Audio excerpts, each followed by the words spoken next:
नमस्कार, बहुत बहुत स्वागत है आप सबका। मैं हूं पुनीत पाठक और आप देख रहे हैं हमारा हेल्थ से जुड़ा खास कार्यक्रम हेल्थ गुरु। दुनिया भर में बढ़ते कैंसर जोखिम को लेकर लोगों को जागरूक करना बहुत जरूरी है। कैंसर का नाम सुनते ही आपको मौत का खौफ होने लगता है, लेकिन बहुत जरूरी कि आप इसको छोड़कर इसके बारे में अवेयर हों। और इसी उद्देश्य से प्रतिवर्ष 4 फरवरी को विश्व कैंसर दिवस के तौर पर मनाते हैं, ताकि लोग कम से कम इसके बारे में जानें। कैंसर एक ऐसी स्थिति है, एक व्याधि है जिसमें शरीर में कुछ कोशिकाएं अनियंत्रित तौर पर बढ़ना शुरू कर देती हैं। अनकंट्रोल्ड वे में उनका विकास होता है, शरीर के अन्य भागों में फैलता जाता है, नुकसान पहुंचाता है। और अगर वक्त पर इसका पता ना चले, वक्त पर अगर आप ट्रीट ना करें, तो बेहद खतरनाक जानलेवा नतीजे तक होते हैं। लेकिन शोधकर्ता बताते हैं कि कैंसर से मृत्यु का खतरा अधिक इसीलिए है क्योंकि ज्यादातर लोगों में रोग के बारे में जानकारी नहीं है। पता तब चल पाता है जब ये अपने लास्ट स्टेज पर पहुंच जाए। अगर समय रहते आप इसके लक्षणों को भांप लें, पहचान लें, तो इसके जोखिम को आप काफी हद तक खत्म कर सकते हैं, इससे बच सकते हैं। ये क्योरेबल है। और इसी विषय पर डिटेल जानकारी के साथ हम अपने हेल्थ गुरु में कार्यक्रम लेकर आते हैं। शुरू करते हैं आज का health Guru.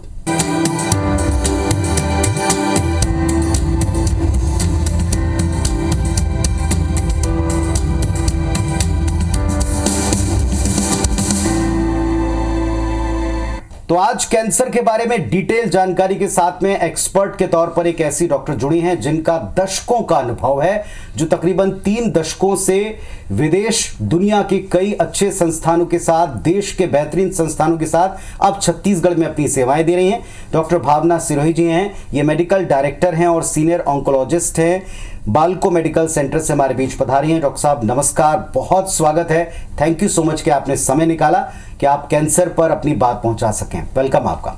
Thank you so much. आपका बहुत बहुत आभार है कि आप कैंसर के बारे में बात कर रहे हैं और छेड़ रहे हैं, क्योंकि मेरे हिसाब से यही एक पहला स्टेप है आगे बढ़ने के लिए। तो बिना देर के हम शुरू करते हैं। कैंसर को लेकर आपको क्या लगता है, भारत में अब तक आपका, छत्तीसगढ़ में आप तक का जो आपका एक्सपीरियंस रहा है, क्या लग रहा है, क्या लोग पर्याप्त तौर पर अवेयर हो पाए हैं, पहचानने की तरफ, शुरुआती लक्षणों की तरफ अवेयर हो पाए हैं? मुझे छत्तीसगढ़ में करीब 2 साल होने को आ रहे हैं और बीएमसी में मैंने देखा है कि 70 से 80% जो पेशेंट्स आते हैं वो स्टेज 3 या 4 में आते हैं। जैसा आपने कहा कि उनकी बीमारी बहुत आगे बढ़ चुकी होती है। जब बीमारी आगे बढ़ चुकी होती है तो उसका एक नुकसान ये है कि एक तो जड़ से नहीं खत्म हो सकती है वो, उसका इलाज जिंदगी भर चलता है और इलाज में खर्चा बहुत होता है। तो ये जो हम वार्तालाप कर रहे हैं उसका एक ही उद्देश्य है कि लोगों को पता चले, कैंसर की जागरूकता बढ़े, जिससे कि वो अपनी जांच कराएं। क्योंकि जब हम कैंसर को, या ज़ीरो में कुछ कैंसर हैं जिनके बारे में हम बात करेंगे, जो कैंसर बनने से पहले स्टेज 0 में पता चल जाते हैं, तो वो जड़ से ख़त्म हो जाते हैं, उनका इलाज जल्दी ख़त्म हो जाता है, सिर्फ सर्जरी से ख़त्म हो जाता है। 1 महीने के अंदर आप बिल्कुल नॉर्मल काम पे जा सकते हैं। और मेरा मानना है कि आपका देश और प्रगति करेगा अगर आप देश के लिए प्रोडक्टिव होंगे। और प्रोडक्टिव आप तब होंगे देश के लिए जब अपने स्वास्थ्य का ध्यान रखेंगे। तो ये देखा जाए तो प्रदेश का और देश का दोनों का ही भला है अगर आप जल्दी कैंसर की डायग्नोसिस करें। तो ऐसे कौन से लक्षण हैं जो आप बताना चाहेंगे कि आप इनको पकड़ें, अगर ये आपको दिखें तो देर ना करें, आप डॉक्टर के पास जाएं? और दूसरा जो आपने कहा 0 स्टेज, इसके बारे में बहुत कम बात हुई अब तक, थोड़ा इसके बारे में बताएं। वो कौन से कैंसर है जिसमें 0 स्टेज में क्योरेबल है? देखिए, 3 कैंसर हैं जो जिनके लिए हम स्क्रीनिंग करते हैं। स्क्रीनिंग का मतलब है कि मैं और आप जैसे बैठे हैं, हमें कोई दिक्कत नहीं है, पर हम जाके अपनी जांच कराएं प्रोएक्टिवली, जाके अपना, जैसे औरतों के लिए मैं बताऊंगी कि वो अपना मैमोग्राम कराएं। मैमोग्राम का मतलब है स्तन जो है, ब्रेस्ट का एक्सरे कराएं। वो 45 साल की उम्र के बाद साल में 1 बार जरूर कराना चाहिए। और अगर आप साल में 1 बार नहीं करा सकते हैं तो हर 2 साल में कराइए।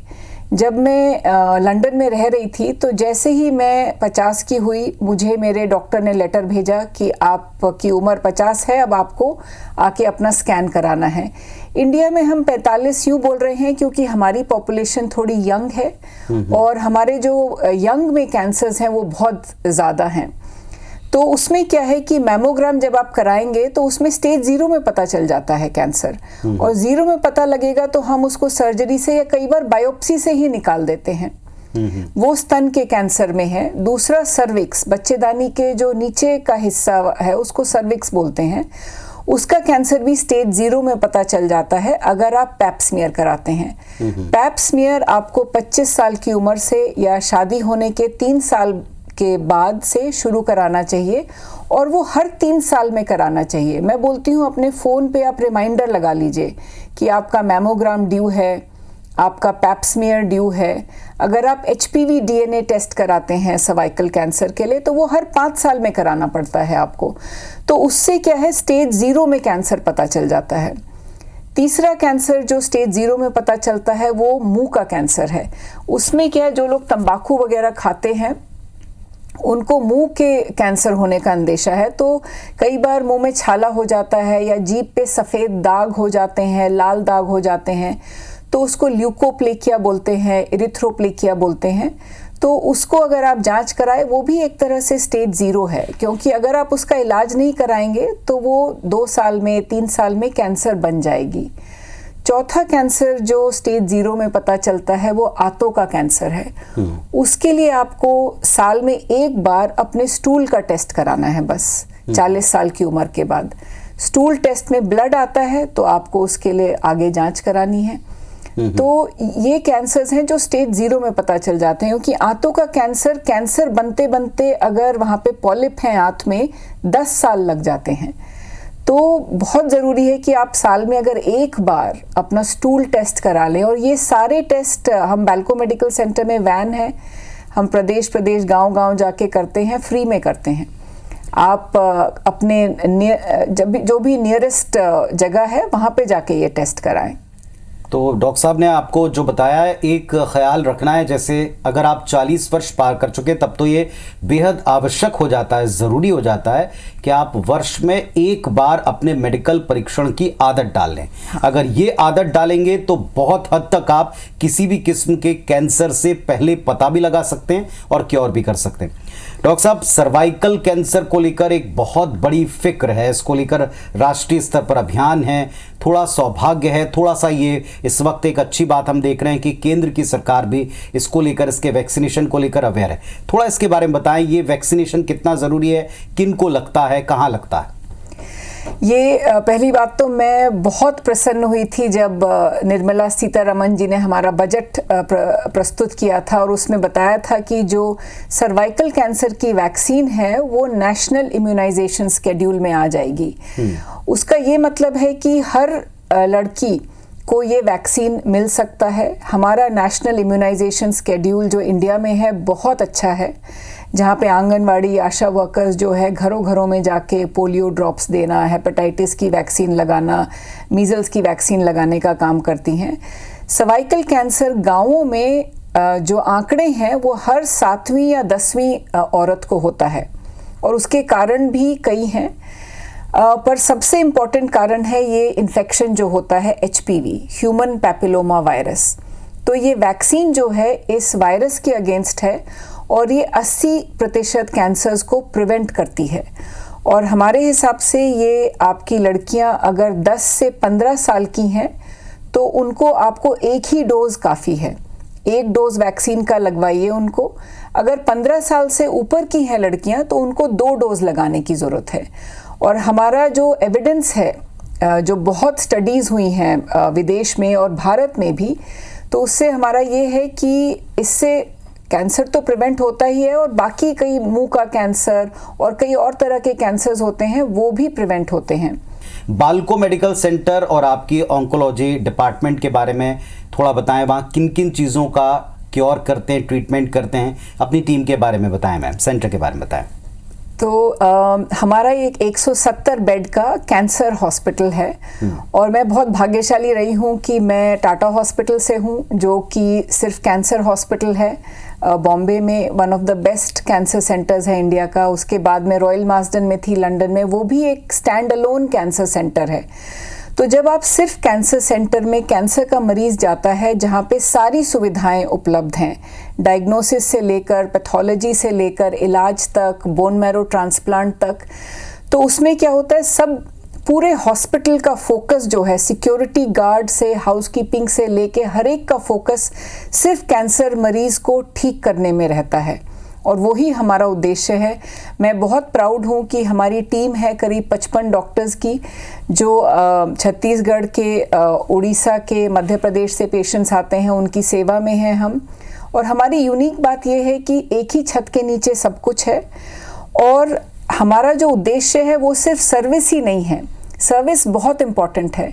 सर्विस में हमारा ये उद्देश्य है कि हम कैंसर को जल्दी डायग्नोज करें, कम्युनिटी में जाके स्क्रीनिंग करें और कोई भी पेशेंट जो बीएमसी आता है उसका हम पूरा आश्वासन देते हैं कि इर्रिस्पेक्टिव ऑफ चाहे वो गरीब हैं चाहे अमीर हैं, उनका बिल्कुल बेस्ट इंटरनेशनल नेशनल स्तर पे इलाज होता है।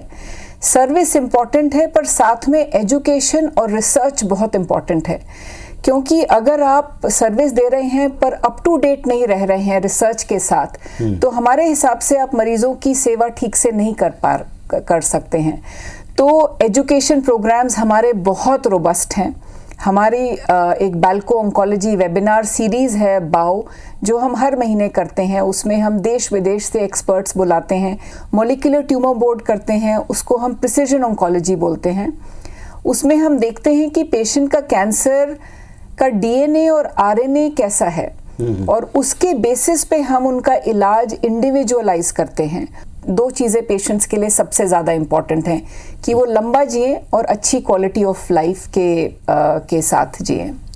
तो एक कितनी बेहतर बात है कि आपके आसपास अगर कोई ऐसी एक्सपर्टाइज टीम है जो आपको इंश्योर करती है, आपको पूरी तरह विश्वास में ला करके पूरी तरह से बीमारी से निजात दिलाने में और उससे बचने के लिए अवेयर करने तक के लिए काम करती है। अपने रिसर्च विंग के साथ अलग अलग देशों की स्टडी को भी अपने इलाज में शामिल करती है।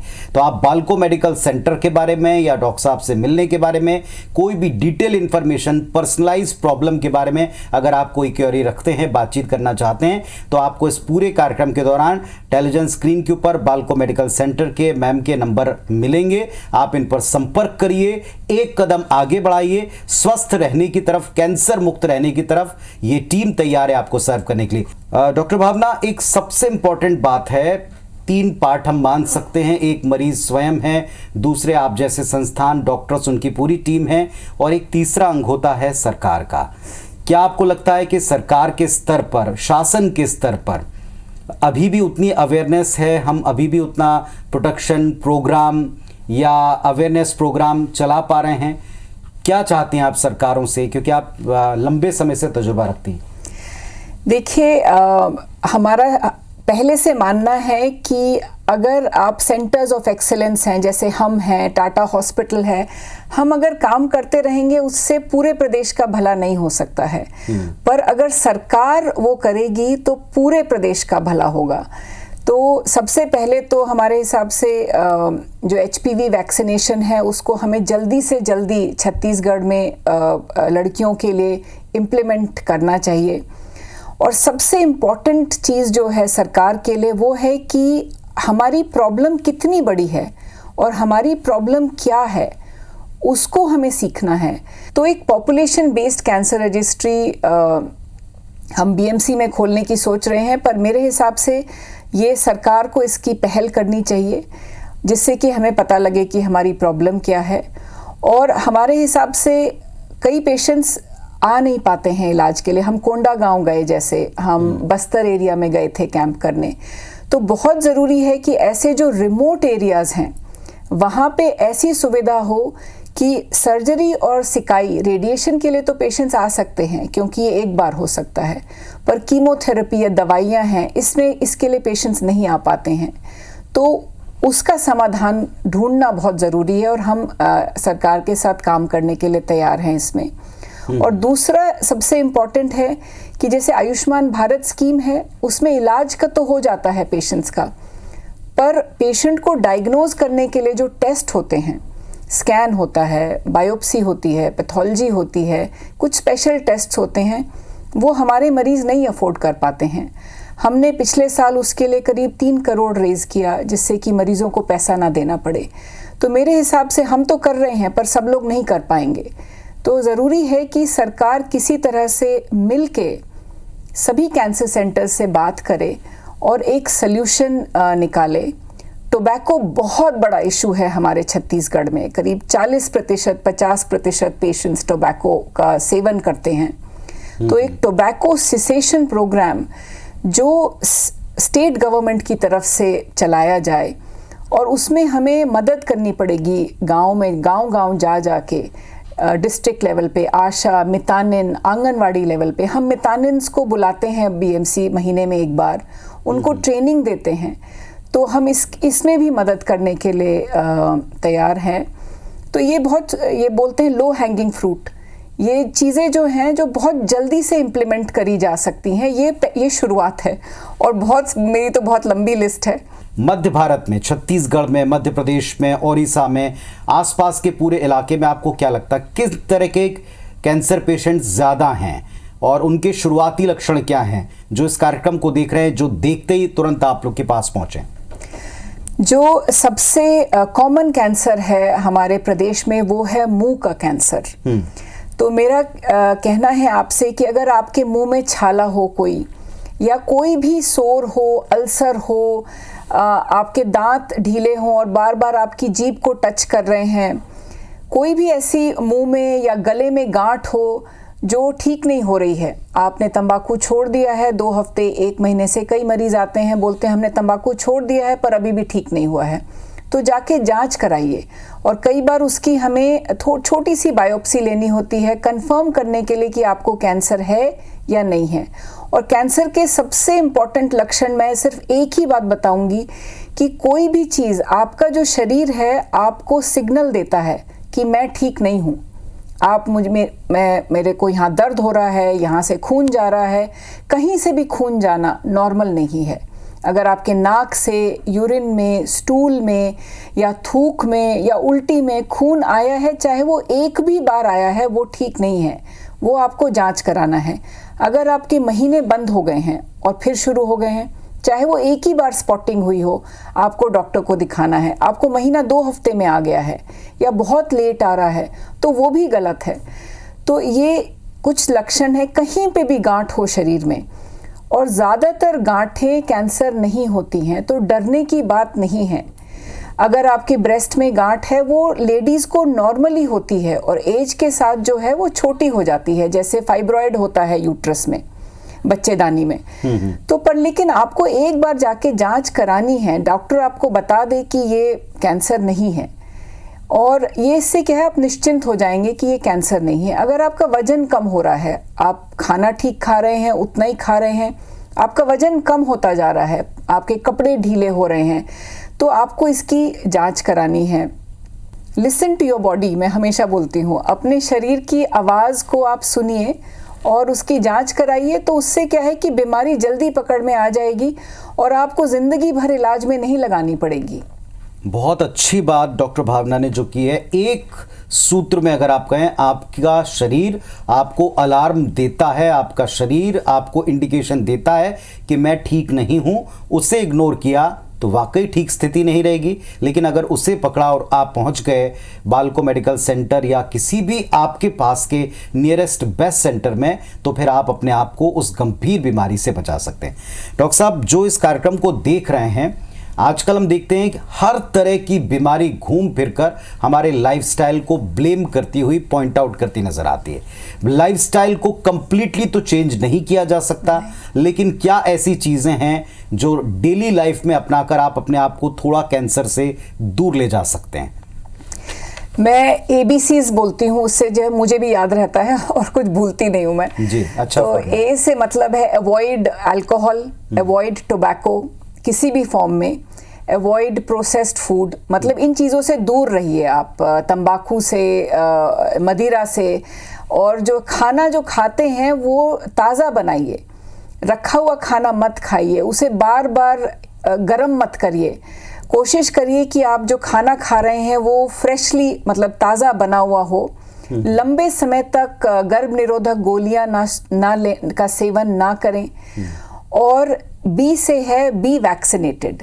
2 वैक्सीन हैं जो कैंसर को प्रिवेंट करती हैं, एक हेपेटाइटिस लिवर कैंसर को और HPV सर्वाइकल कैंसर को। बी ब्रेस्ट अवेयर, मतलब आपको पता होना चाहिए, आदमी भी और औरत भी, कि आपकी ब्रेस्ट का नॉर्मल स्थिति क्या है। आप शीशे के सामने खड़े होइए और देखिए अपने आप को। एक ब्रेस्ट आपको शायद बड़ी लगेगी दूसरे से, और बड़ी है कोई बात नहीं, कईयों के लिए वो नॉर्मल होता है, कोई गांठ तो नहीं है। तो be breast aware, breast feed. अगर आपके बच्चा हुआ है तो कम से कम 6 महीने तक आप उसको दूध पिलाइए, कोशिश करिए कम से कम। और सी से है काम। पूरा जो है वेस्ट ईस्ट की तरफ जा रहा है, वो लोग योगा मेडिटेशन कर रहे हैं, क्योंकि स्ट्रेस हर एक की लाइफ में होता है, हमारी लाइफ में भी है, आपकी लाइफ में भी होगा। तो योगा और मेडिटेशन से आप कम से कम इस स्ट्रेस को थोड़ा कम कर सकते हैं। अपने शरीर को आधा घंटा 1 घंटा दिन में दीजिए। डी से है डाइट। आपको जो है सब्जी और फल खाना बहुत ज़रूरी है, और डाइट में प्रोटीन भी खाना ज़रूरी है, जैसे पनीर में होता है, बादाम, अखरोट, ऐसी चीज़ों में। दाल खाइए, ज़रूरी है बहुत ही। डाइट बहुत इंपॉर्टेंट है। ई से एक्सरसाइज। कम से कम आप वॉकिंग एक्सरसाइज नहीं होता है, आप एक्सरसाइज का मतलब है कि आप जो है ब्रिस्क वॉकिंग करें या ऐसी एक्सरसाइज करें कि आपका जो दिल की धड़कन है वो बढ़े। चाहे खड़े खड़े आप कूदना शुरू कर दीजिए, उसको स्पॉट जॉगिंग बोलते हैं। सीढ़ियाँ चढ़ जाइए। और F से मतलब है कि फैमिली हिस्ट्री, आपको पता होनी चाहिए कि आपके फैमिली में कैंसर तो नहीं है। S से हमने स्क्रीनिंग के बारे में ऑलरेडी बात कर चुके हैं। और सोना, स्लीप। खाना खाने के बाद 2 घंटे बाद सोना चाहिए आपको, और कम से कम इमीडिएटली नहीं सोना चाहिए, और कोशिश करें कि 9 बजे से पहले खाना खा लें। और ये जो सारी बातें बोली हैं हमने, एविडेंस के साथ हैं ये, इस पे बहुत रिसर्च हुई है पहले। अगर आप अपने आप को स्वस्थ और कैंसर मुक्त रखना चाहते हैं तो आपको अल्फ़ाबेट वाली ये वाली ABCD जो अभी मैम ने बताई है, डॉक्टर साहब ने बताई है, ये आपको अवश्य याद रखनी चाहिए। उम्मीद करते हैं कि इस सेशन की हर एक बात ध्यान से आपने सुनी होगी और इस पर अमल भी आप करेंगे, ताकि आप स्वस्थ रहें, आपका परिवार कैंसर मुक्त रहे। डॉक्टर साहब बहुत बहुत धन्यवाद, थैंक यू सो मच, इतनी डिटेल और आसान शब्दों में इंफॉर्मेशन हमारे दर्शकों तक पहुँचाने के लिए बहुत धन्यवाद। Thank you. तो आज के हेल्थ गुरु में बस इतना ही। पुनः आपसे मुलाकात होगी हेल्थ से जुड़े किसी और गंभीर अहम इशू के साथ। तब तक नमस्कार।